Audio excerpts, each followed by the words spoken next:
It's 7 a.m. from Fox 35. This is Good Day Orlando. Okay, a will is essential to legally protect your loved ones and even your assets. Right, but it turns out a majority of us don't have one. In fact, a new survey revealed that 64% of Americans do not have a will. Most people say they haven't created one because they just haven't gotten around to it, or they don't think they need one. So why is it important to be legally prepared for the worst? Ryan is joining us right now with a guest to talk more about that. Hey, Ryan. Yeah, Amy, good morning. We're joined by Julie Frey with the Private Wealth Services Group at Lowndes Law. So, Julie, first of all, thanks for joining us. When you see that number, I know we were talking about it in our meeting, we were all really surprised. 64% don't have a will. That's a shocking number, and it's really not a good thing for people to end up, if you pass away, not having a will in place, because you're going to have, your family's going to really be suffering for that. I know for us, my wife and I, once we had a child, it was at that point, we need a will, we need something to be able to pass that money on. Is that really what motivates people, or when should people decide this is the time I need to enter into a will? As soon as you own anything, if you have bank accounts, you own a home, you have anything along those lines, you should be having a will, because you need to be able to get that to the people you want to get it to if you're gone.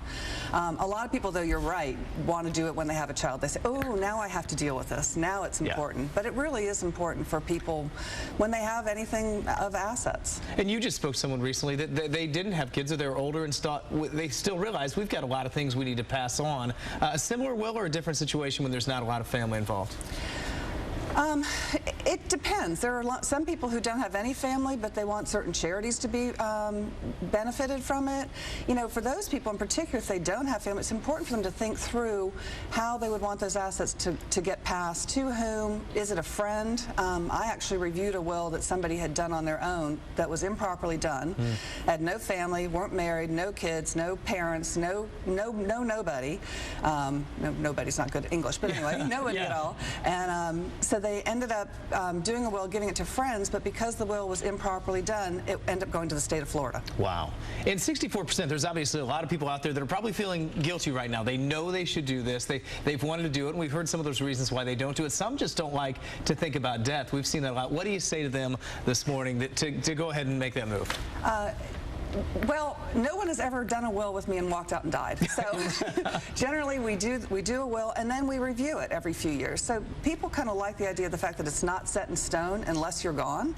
But you can change your will next week. You can change it. Usually people come and look at it every 5 years. So if you have a child, you know, at 15 and you like what the child's doing, you may change some dates when they get their assets.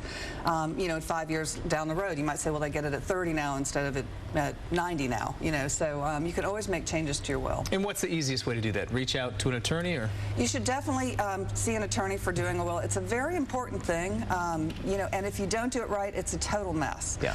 There was a Florida Supreme Court case just a month ago where someone did a form will off of you know, the internet and did it wrong, and the people they wanted to get the assets didn't get it because the state of Florida says if you don't have it written properly, it's going to go as the state of Florida directs, which was not to this person. And not the way you want to leave your loved ones. It's already a difficult situation. They don't need a legal hassle on top of that. Absolutely. All right. Absolutely. Julie, great to see you. There's so many things to talk about. We could go on for 5 minutes about this, but great to hear about that, and a lot to think about this morning as well. Thank you. Thanks for the opportunity. Let's go back to Amy and John.